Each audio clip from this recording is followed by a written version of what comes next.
दोस्तों, क्या आप जानते हैं फैक्ट्री में मोबाइल फोन कैसे बनता है?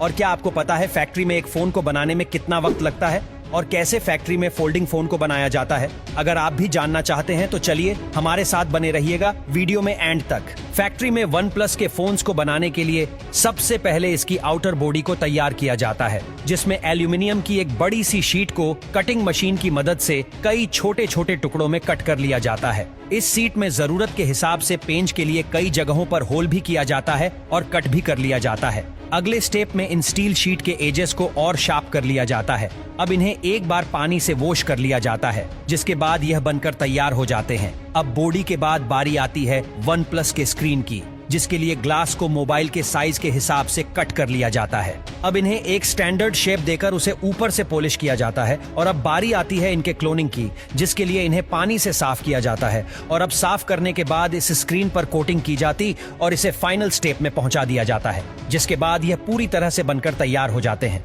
अब फोन को बनाने के अगले प्रोसेसर में सबसे पहले LCD टच स्क्रीन का विजुअल इंस्पेक्शन किया जाता है।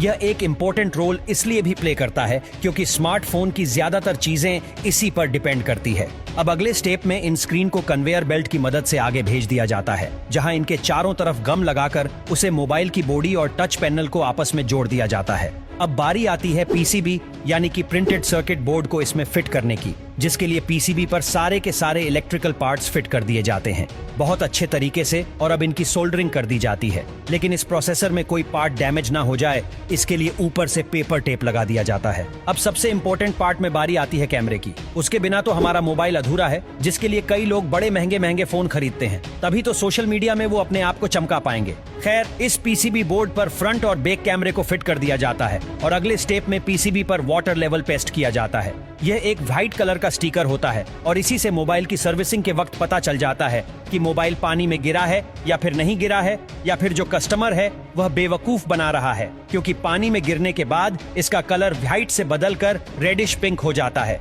अब बारी आती है इसके माइक्रोफोन की, जिसकी मदद से आवाज एक मोबाइल से दूसरे मोबाइल तक पहुंचती है और इसको बॉटम हैंड पर यानी कि PCB में फिट कर दिया जाता है। अगले प्रोसेसर में बारी आती है स्पीकर लगाने की। अब PCB बोर्ड में वाइब्रेटर भी फिट कर दिया जाता है। अगले स्टेप में LCD और टच पैनल से इस PCB को जोड़ दिया जाता है। अब मोबाइल बॉडी में साइड की तरह वॉल्यूम और पावर बटन को फिक्स किया जाता है। मिडिल पार्ट में वाईफाई और GSM को फिट करने के बाद मिडल हर्शिंग को सेमी असेंबल डिवाइस से कनेक्ट कर दिया जाता है। जिसके बाद बारी आती है मोबाइल टेस्टिंग की, जहां पर सबसे पहले रेडियो फ्रीक्वेंसी टेस्ट की जाती है, क्योंकि इसकी मदद से ही हम एक दूसरे से बात कर पाते हैं। अब जब एक बार रेडियो फ्रीक्वेंसी ओके हो जाती है, इसके LCD स्क्रीन को टेस्ट किया जाता है, जिसके बाद टेस्टिंग के अगले प्रोसेसर में बारी